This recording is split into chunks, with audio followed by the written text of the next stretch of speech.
Salve amantes de la historia.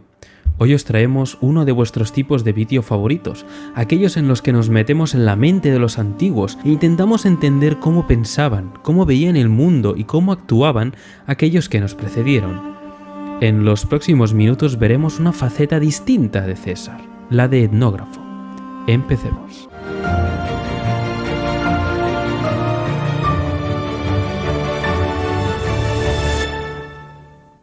Desde su primer encuentro directo con las culturas no latinas y etruscas, e incluso antes de esto, los romanos eran propensos a adoptar una actitud sospechosa hacia otras formas de organización política y social. De hecho, el término latino hostis se puede traducir como enemigo o extranjero. El historiador Claude Nicolet afirma que ningún pueblo itálico era visto realmente como extranjero por los romanos, excepto los galos, que eran bárbaros, y los griegos. Los romanos mismos invocan la presencia de los sabinos e incluso de los etruscos en los orígenes de su ciudad. Se acepta generalmente que los romanos, como los griegos, hicieron claras distinciones entre otras culturas, principalmente basadas en su nivel de civilización, entre comillas. Se estableció una dicotomía clara de bárbaro y civilizado. Sin embargo, las similitudes acaban aquí. La palabra latina barbarus, a diferencia de su equivalente griego, bárbaros, es más una categoría de comportamiento que una étnica. Esta diferencia tendría su origen en la trayectoria histórica de las dos áreas culturales. Los griegos tenían un claro homólogo no griego o no helénico durante todos los periodos arcaico y clásico, serían los persas, mientras que Roma pasó el mismo tiempo luchando contra los enemigos latinos y etruscos, culturalmente muy similares a ellos.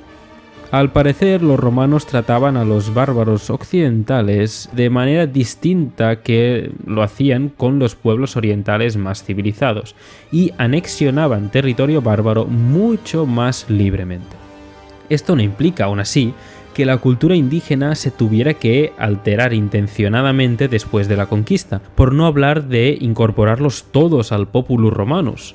En resumen, el control estricto de los pueblos occidentales habría sido más atractivo porque los gobiernos indígenas, menos desarrollados, no podían haber sido responsables de mantener el orden local. Los galos, y los celtas por extensión, estaban especialmente presentes en la memoria popular romana desde su saqueo de Roma del 390 a.C., y las campañas de César en su tierra de origen, las de la Galia cisalpina, ya habían sido subyugadas anteriormente, seguramente provocaron un gran interés en Roma. Para César, la ominosa memoria de los galos en Roma suponía una buena herramienta para extender el apoyo del Senado durante el tiempo que él necesitase. La selección de detalles y el énfasis en la presentación del material ofrecían oportunidades para la explotación propagandística y la autoglorificación.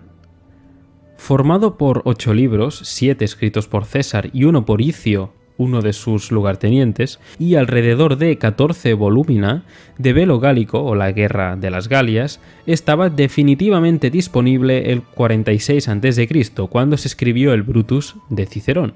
A diferencia de la Bellum Civile, o la Guerra Civil, sus libros, independientemente de la forma en la que fueran escritos, habrían sido publicados con una narrativa unitaria.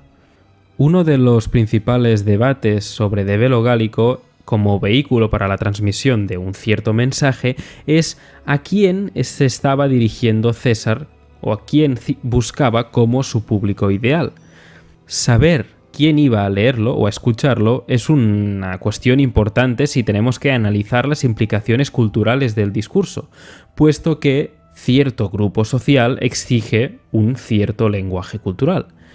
Aunque muchos autores asumieron que tenía como objetivo la élite política y económica de los senadores y algunos equites, algunos ecuestres de alto rango, otros propusieron una hipótesis opuesta: una audiencia popular, aunque no exclusivamente, no necesariamente. En cualquier caso, hablando ideológicamente, era un público que no se compromete automáticamente con él, pero que quisiera recibir una razón para creer que estaba actuando bien y correctamente.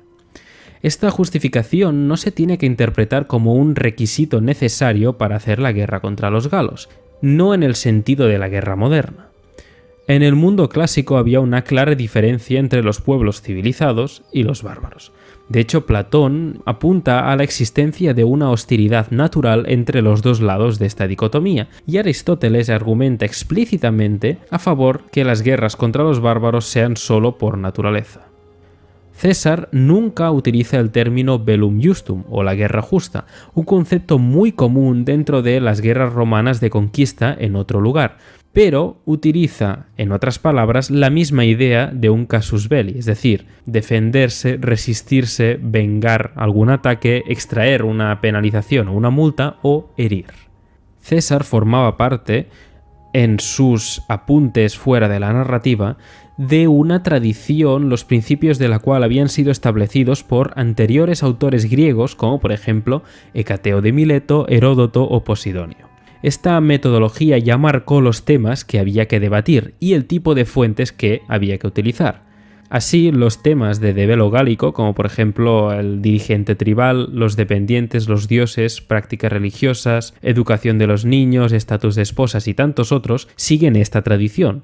Obviamente, los temas fueron seleccionados por el interés propio de César en ellos e indican un enfoque cultural típicamente romano. Un ejemplo ilustrativo es el uso del que Tácito denominaría posteriormente como interpretatio romana, es decir, la identificación de dioses extranjeros con sus equivalentes romanos sustituyendo sus nombres originales. Según César, los galos adoraban a Mercurio, Júpiter o Apolo, entre otros. Esta interpretación errónea no se tiene que identificar como una especie de orgullo cultural romano, sino como una herramienta útil para facilitar la comprensión del lector romano de temas teológicos a veces complejos. La mayoría de los panteones antiguos, los grupos de dioses, respondían a las mismas necesidades básicas, como comer o reproducirse, por lo que las divinidades, independientemente de su género, tenían poderes o atribuciones similares. Como cualquier autor antiguo, César se basó en su mayor parte en las fuentes secundarias, que llegaron a él en muchas formas. La mayoría de las observaciones cuantificables y objetivas de determinados asentamientos o comunidades, como podría ser su población, se habrían obtenido por medio de comerciantes, cautivos enemigos y sus propios exploradores. Estar personalmente allí, rodeado de galos y con la posibilidad de contrastar la información en persona, habría facilitado mucho la recopilación de esta información. Además, llevó a cabo él mismo su propia investigación independiente sobre algunos temas científicos, podríamos decir, de su interés. Tan fiables como pueden ser los relatos de primera mano, están mayoritariamente restringidos a la narración de los acontecimientos. Por ejemplo, cuando César habla en una parte de las instituciones políticas, religiosas y sociales de los galos, sin haber rastros de conocimiento personal. Si en la antigua Grecia y Roma había un producto que simbolizaba la civilización, este era el vino. A pesar de que su consumo sin aguar era una prueba, una evidencia común de la naturaleza bárbara de los celtas, el enfoque de César era similar en opinión, pero diferente en su enfoque. Según él, los nervios, los belgas y los suevos, todos situados lejos de las fronteras romanas, rechazaron el vino y otros lujos importados de los romanos a causa de sus efectos negativos en su moralidad. La prohibición del vino, un elemento simbólico de superioridad cultural, es, desde el punto de vista del romano, una situación aún peor que beber el vino, entre comillas, mal. El vino no mezclado es simplemente bárbaro. Significa que estás haciendo mal la civilización. Rechazar completamente el vino es rechazar la civilización humana por completo. Aún así, el registro arqueológico apunta hacia otra dirección. El vino, por su poder de generar nuevas jerarquías internas dentro de estos grupos tribales, podría haber provocado su prohibición por mano de las antiguas aristocracias, que lo vieron como un medio para los competidores subalternos de obtener prestigio y derrocarlos en algún momento. César lo interpretó como una lucha desesperada de bárbaros incivilizados para preservar su forma de vivir de los beneficios y placeres de la vida civilizada, puesto que una sociedad aparentemente pobre no podía necesitar una prohibición de lujo. La generalización es solo una cara de la moneda. Establecer una clara diferenciación en el estatuto y la relación diplomática con Roma fue otra herramienta ampliamente utilizada para generar conflictos internos dentro de las sociedades extranjeras.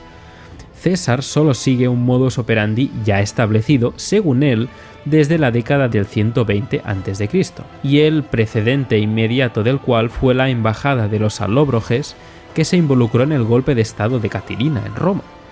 Se trata de un ejemplo muy ilustrativo del papel de los aliados galos en la política y las empresas militares romanas, puesto que proporcionaron, en este caso a César, información, tropas, suministros y tributos cruciales para su victoria.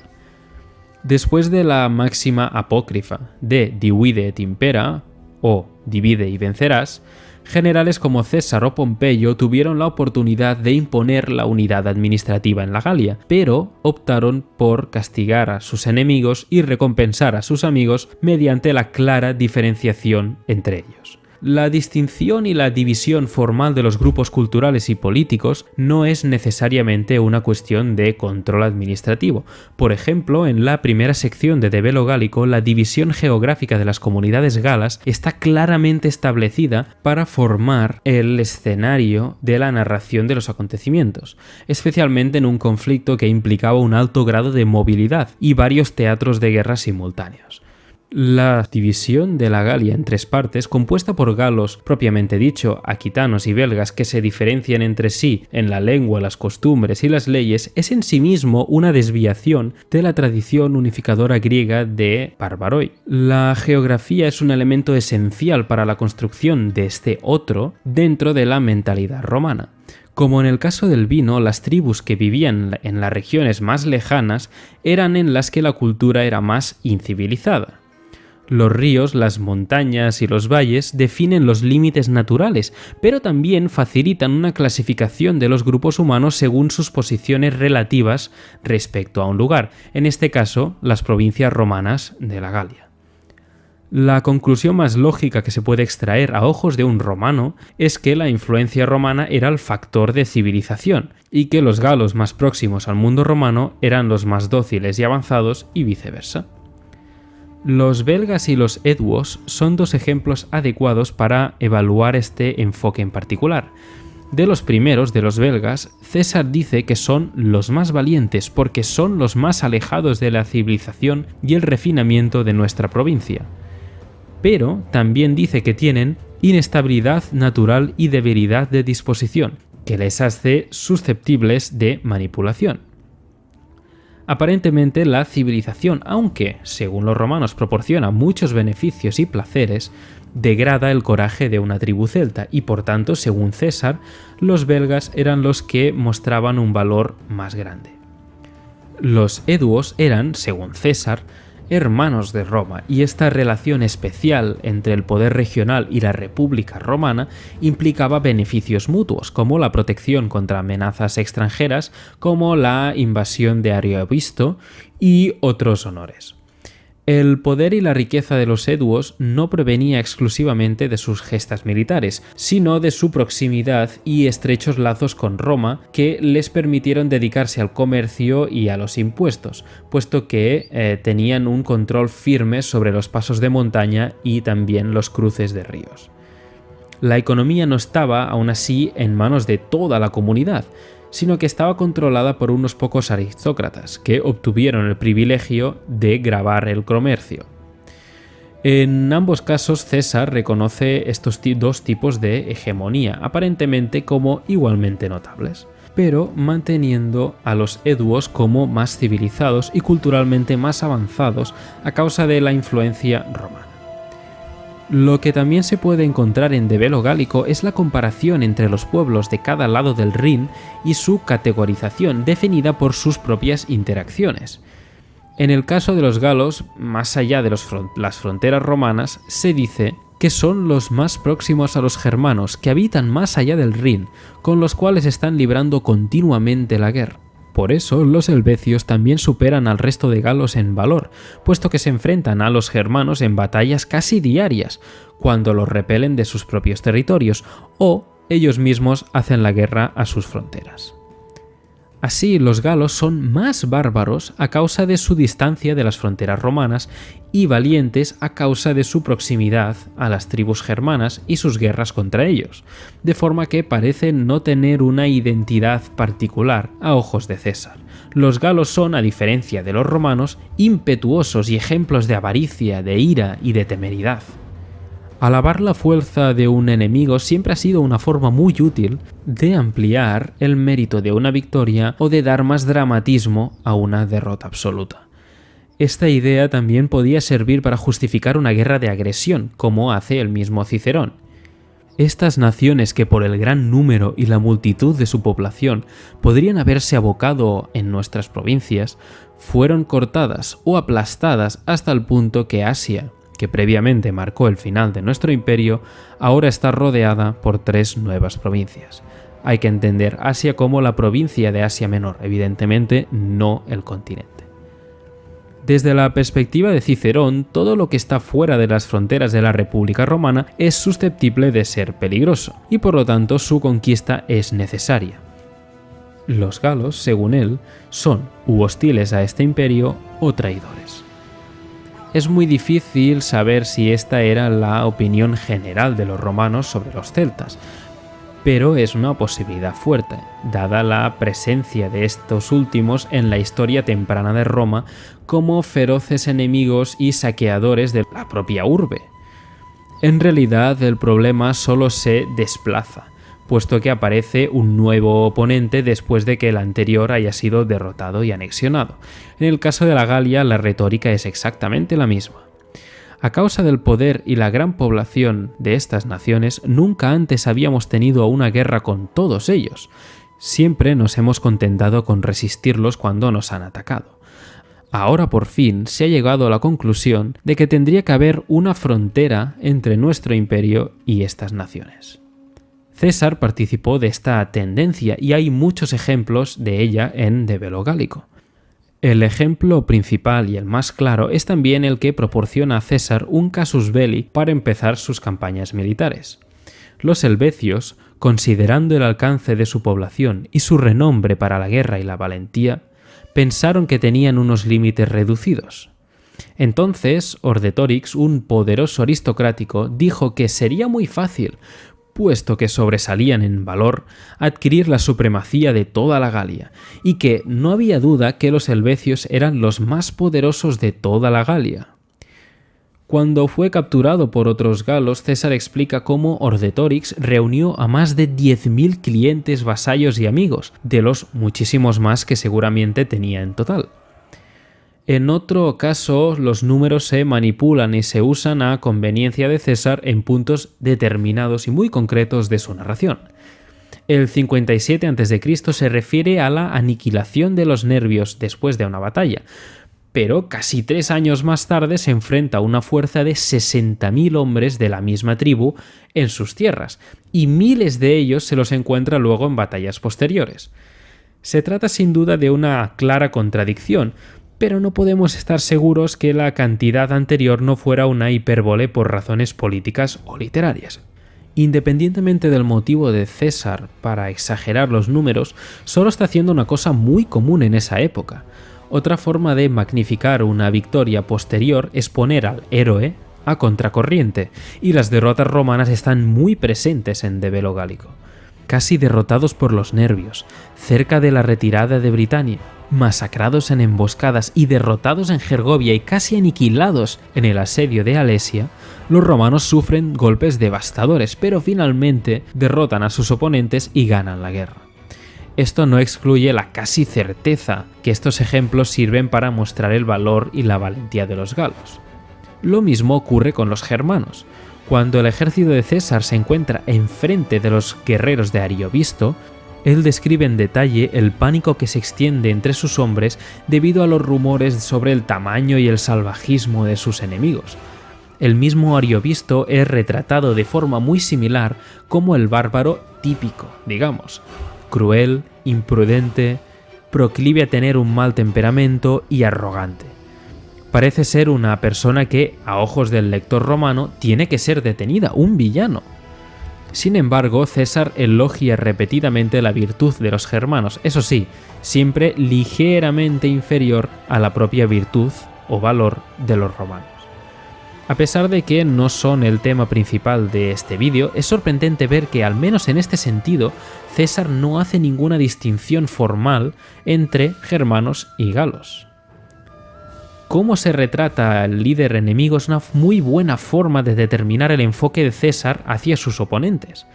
Los discursos muy numerosos y normalmente situados en momentos de alta intensidad y tensión son instantes de gran interés y definen indirectamente el hombre que los hace.